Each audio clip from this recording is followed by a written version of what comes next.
Carga y descarga de buques demoraba días o semanas, debido a que los pueblos de la antigüedad realizaban casi todas sus actividades con sus manos. Sin embargo, para realizar este proceso de carga era necesario algo de minuciosidad. Los trabajadores de las canteras utilizaban las barcazas del Nilo de aproximadamente 60 metros de largo para el transporte de obeliscos que pesaban cientos de toneladas. Los investigadores no han logrado aún determinar cómo se erigieron estas estructuras y qué decir de su transporte. Una teoría propone que los obreros egipcios enterraban la barcaza en la arena de las riberas del río. Después se utilizaban sogas y trineos para arrastrar los monumentos y colocarlos sobre las embarcaciones cubiertas de arena. Después de colocar los obeliscos adecuadamente, los obreros extraían la arena de la barcaza para depositar los obeliscos en la embarcación. Posteriormente se retiraba la arena que rodeaba la barcaza para permitir su desplazamiento. Lo que sí es cierto es que para los egipcios y otros pueblos de la antigüedad, la tarea en las zonas de carga era ardua.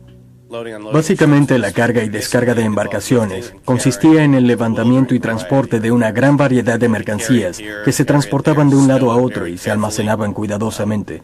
Realmente era necesario algo de conocimiento para ello, pero era ante todo una actividad de fuerza y de organización humana comparado con otra actividad menos ruda.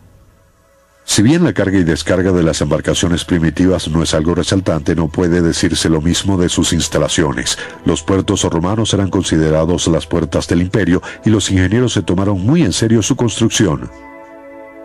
La aparición de lo que consideramos puertos modernos, con muelles, embarcaderos y rompeolas especiales, se remonta al Imperio Romano, en el que existían ingenieros de alto nivel. Ciertamente los romanos fueron los mejores ingenieros de la época. Ellos utilizaban elementos asombrosos, como enormes bloques de mampostería y cemento. Los romanos elaboraban cajones y construían buques alrededor de estos enormes bloques, que eran llevados hasta un lugar determinado y eran liberados para hundirse en el fondo marino. De esta manera, los romanos lograron modificar la topografía submarina y edificar puertos en áreas donde antes solo había agua. Posiblemente los puertos eran maravillas de la ingeniería, pero las tareas de carga y descarga todavía se llevaban a cabo con la tecnología más primitiva, la fuerza humana.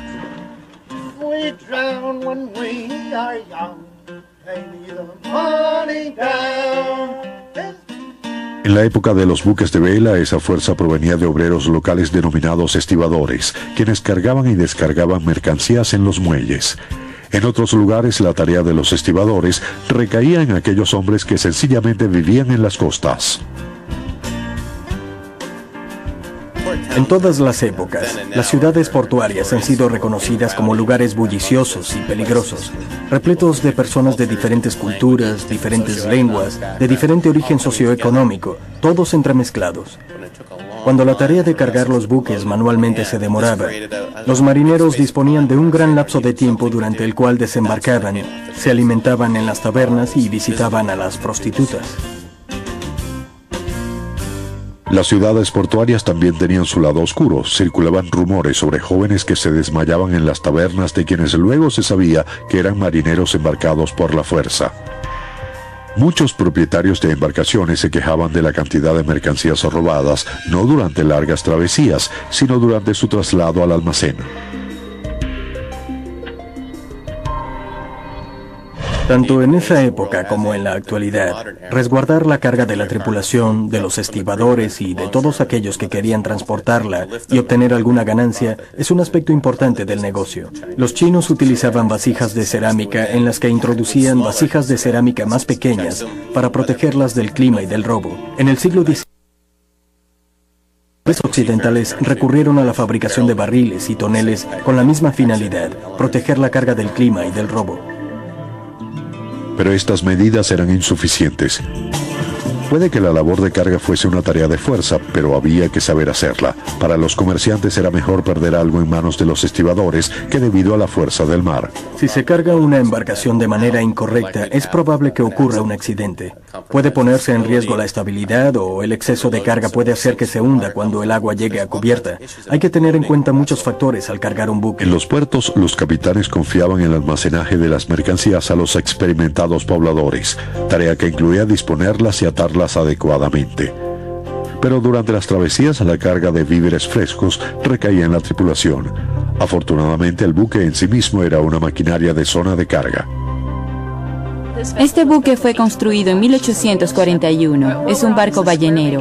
Se trata de un buque con aparejo de cruz, un barco que tiene mástiles muy altos y travesaños y perchas giratorias horizontales. Estas últimas actúan como grúas. Son una especie de grúa que se encuentra en el barco desde su construcción y que facilitan la tarea a los marineros porque de esos miradores pueden centrarse en una carga, ubicarla y tomarla en lugar de tener que trasladarla a ellos mismos.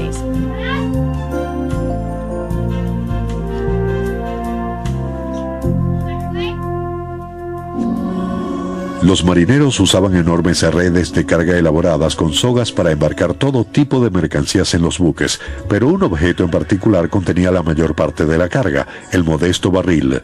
En el siglo XIX fue el equivalente del contenedor metálico de hoy. El barril se utilizaba como contenedor, podía contener vino, agua, whisky, todo aquello que generalmente pensamos puede transportarse en barriles. Pero también podía contener clavos, manzanas, porcelana protegida con acerrín, juguetes, repuestos para barriles, velas de barcos, casi todo. La razón por la que se le consideraba tan útil antes de aparecer los montacargas era que podía rodarse con ambas manos, con una sola, con un dedo, manipularse fácilmente. Podía voltearse con facilidad, es posible balancearlo tan fuerte que casi logra mantenerse sobre su borde. Además puede girar sobre sí mismo, así que es un objeto perfecto. Se utilizó en el siglo XIX, pero es un objeto que se remonta a la época de los egipcios. Gracias a su forma, el barril era una herramienta en sí mismo, mitad rueda, mitad palanca. Pero por más perfecto que fuese, dependía de los fuertes brazos y espaldas de los marineros para llegar al barco. Pero a comienzos del siglo XIX, la potencia del vapor comenzaba a cambiarlo todo.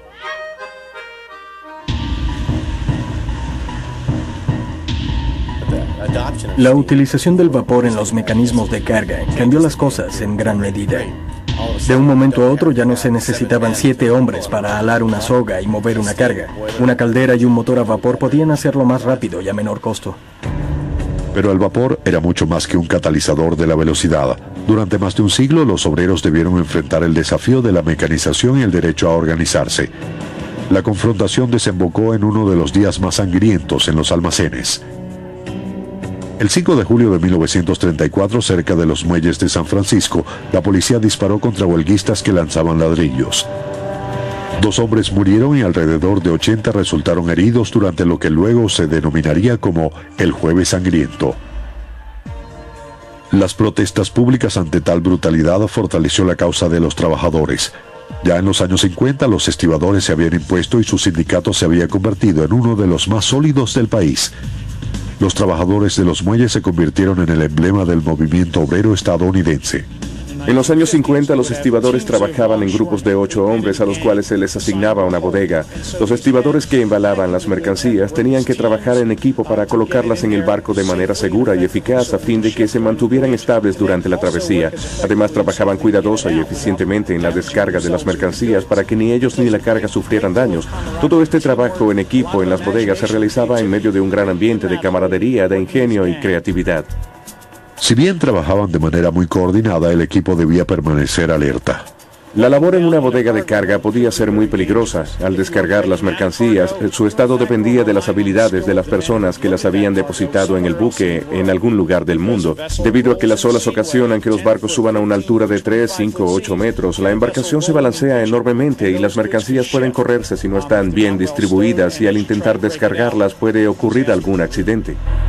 Pero la utilización de los contenedores desde finales de los 70 constituyó una revolución y generó el resurgimiento de la antigua rivalidad entre el hombre y la máquina. El cierre de los consignatarios del occidente de Estados Unidos generó pérdidas en la economía de ese país, calculadas en 1.000 o 2.000 millones de dólares diarios.